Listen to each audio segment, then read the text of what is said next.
So, Darlene came to church this morning, and she came up so politely and gently. She said, "Pastor, I have a question." And I'm like, "Sure." And she's like, "Are you going to be telling us where to sit today?" And I'm like, "Why?"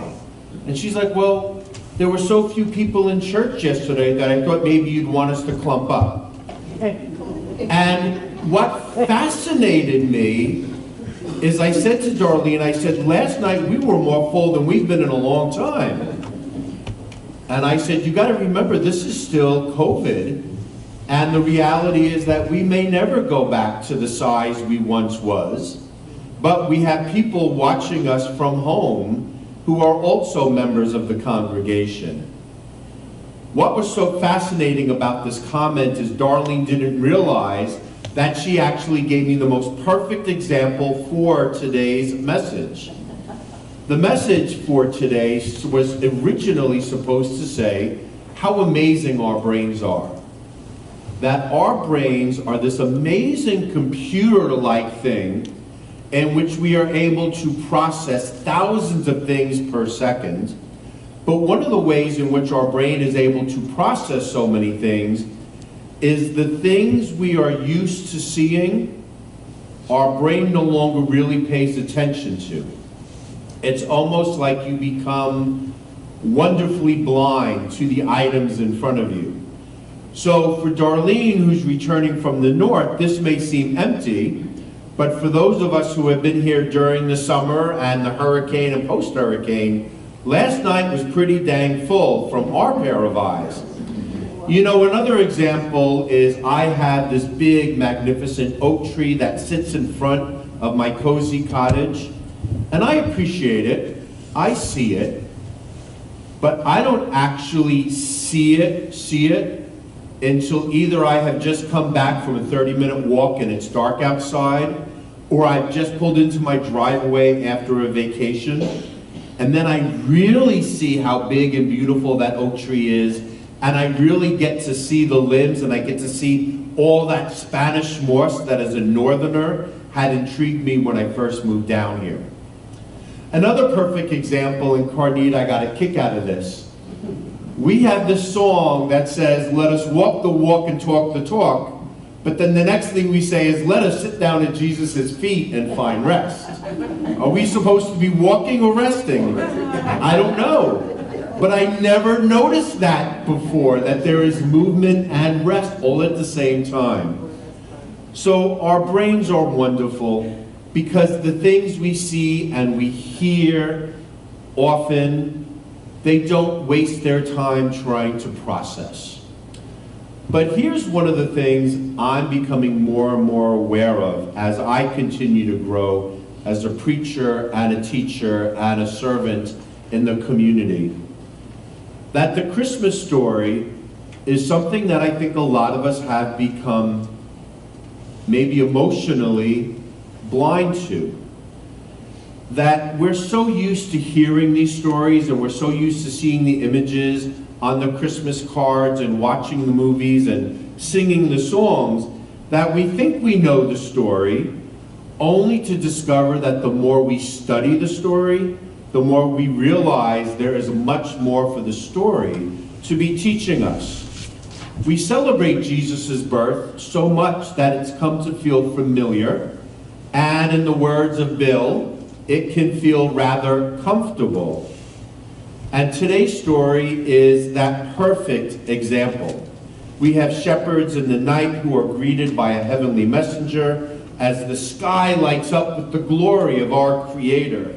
And the shepherds receive the good news and they run to the manger where they get to see Mary and Joseph and the baby Jesus. This is such a well-known and well-loved story. And we often don't realize how unique this story is. And I think a lot of us say, well, of course there's shepherds. Of course it takes place at night. And of course there's a manger. How else could this story have been told? But then we realize that, as we talked about last week, because the event of Jesus Christ was so revolutionary, his birth is so revolutionary and out of the ordinary. I mean, think about Joseph and how radical he was to follow the spirit of the law as opposed to the letter of the law. Think about how tough Mary was to be able to endure all the traveling that she went on when she was pregnant.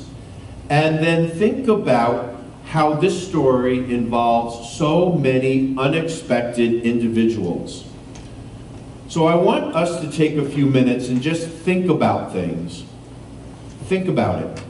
If you were God and you were getting ready to fulfill the ancient prophecies, and you were God and you were ready to send your son to the world to be king of all the people and lead them to salvation, who would you send your heavenly messenger to first?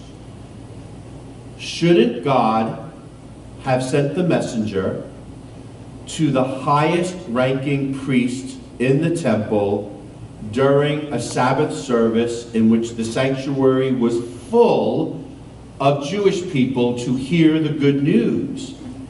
If you were God giving the best news that the world has ever heard, wouldn't it be to the king of the country in their royal courtyard, where there could be degrees and banners and poets singing amazing songs about the event?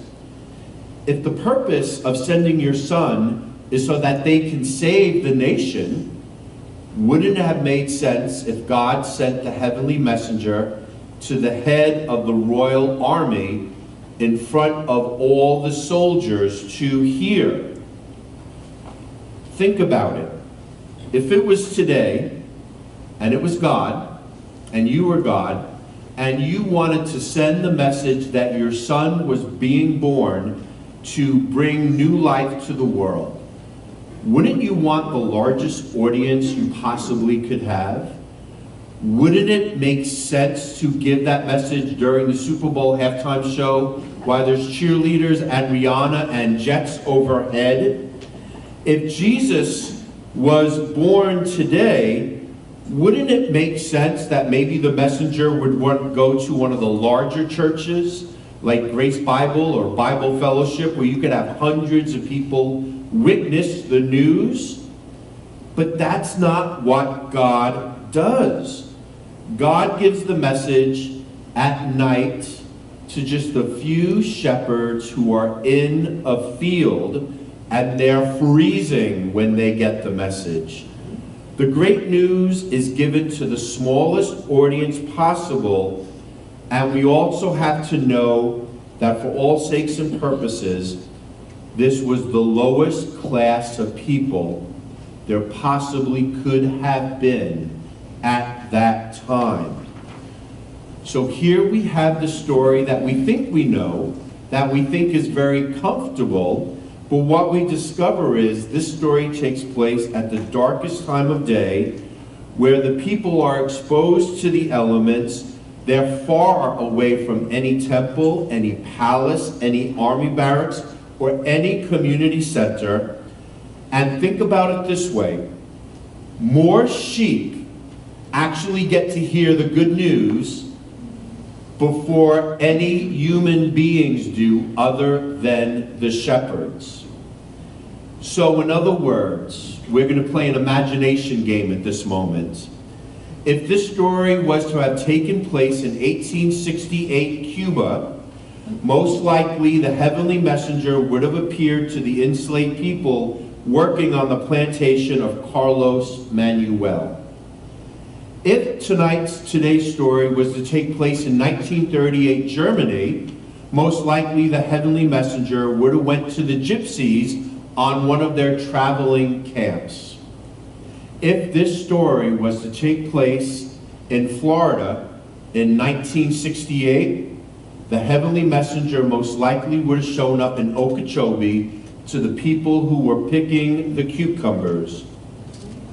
If this story took place last month in the Dominican Republic, God would have sent the heavenly messenger to the people of Haiti, and then God would have said, "Please silence your cell phone. Darlene, who was so worried about the attendance. If the angel, Faye, was to come to the Philippines and wanted the largest audience possible, they would have went to Jollibee, wouldn't they? If an angel was to come to Sebring today, the angel would not have come to the Sheriff Blackman. The angel would not have come to Mayor Shoup, or to Alan J, or to me. You know who the heavenly angel would have come to? The heavenly angel would have visited the migrant workers working in the orange groves. So when we step outside of our comfort zone, the Christmas story isn't what we think it is. It doesn't make sense in terms of world logic, or those who think in terms of I'm better than you. But in other ways, this story really does make sense. It does make sense that God would send a message of hope to folk who the world would see as hopeless. It makes sense that God would bring light to those who are literally in darkness. And it makes sense that new life would be able to enter in during a time when most of the world is asleep. I want you to think about this for a moment, and to think about your very own life. When have you felt the most absolutely alone? When have you felt like you were the absolute outsider? When have you ever been surrounded by darkness? And when have you ever felt like you were vulnerable to the elements of life? Have you ever been up and awake in the middle of the night when the rest of the world is asleep because your soul is racing with so many worries and thoughts? When have you ever felt the furthest away from another human being, even if they were in the bed beside you, or there was family in your house? You know, I look over my own life, and I can tell you the absolute loneliest I ever felt was in Minnesota at the Mall of America, surrounded by thousands of people buying presents. That was when I have felt the most absolutely alone and outside. Can it be said that when it comes to feeling like an outsider, when it comes to feeling like we are alone, feeling like we can't fall asleep because our minds are racing with worry, that we are indeed actually all shepherds? Isn't it fair to say that we're all shepherds in some way? Because no matter how rich we are, no matter how powerful we are, no matter what role we play, no matter what we are and who we are and what we do, we still get cold when it's cold. We still get lonely when we are far away. We still worry when someone we love is sick or hurt. And we still feel like heck when someone we care about dies. Is it fair to say that no matter who we are, we all have moments in which we feel like we are by ourselves, that we are in the dark, and we are victim to whatever circumstances life has thrown our way? Is it fair to say that we have all been shepherds, either in the past, in the future, or maybe there's some people right now in this sanctuary who feel like shepherds at this moment? And when you are a shepherd, and when you feel like a shepherd, isn't that when you most need the Lord's light to shine upon you? That's when you need a message from heaven. That's when you need to hear angelic voices that can sing and lift up your soul. You see, the Christmas story can seem so comfortable on the outside, But it's really not a comfortable story. It's not a cozy story. It is not a neat story. It is not a drama-free story.